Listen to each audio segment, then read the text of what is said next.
Undang-Undang TPKS tak kenal restoratif justice, Menteri P3A mengatakan Bupati Taher murni lakukan tindak pidana. Menteri Pemberdayaan Perempuan dan Perlindungan Anak P3 Bintang Puspayoga menuturkan kasus kekerasan seksual yang diduga dilakukan Bupati Maluku Tenggara Taher Hanubun adalah murni tindakan pidana.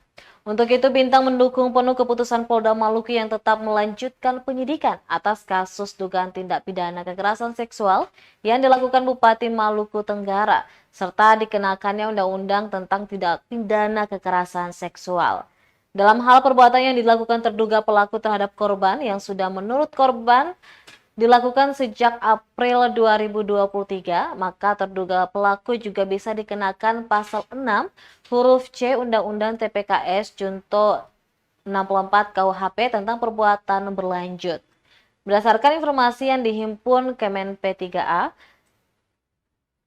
lanjut dia hasil koordinasi dengan Reskrim Polda Maluku bahwa benar pada April 2023 terjadi tindak pidana kekerasan seksual yang dilakukan oleh Bupati Maluku Tenggara terhadap korban TSA 21 tahun yang merupakan karyawan kafe.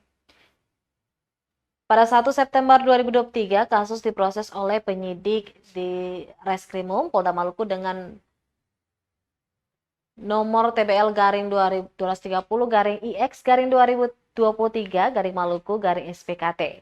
Pada hari yang sama, korban langsung menjalani pemeriksaan di Polda Maluku dan melakukan visum di Rumah Sakit Bayangkari yang didampingi oleh Unit Pelaksana Teknis Daerah Pelindungan Perempuan dan Anak UPTD PPA Provinsi Maluku.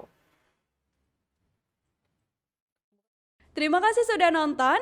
Jangan lupa like, subscribe, dan share ya.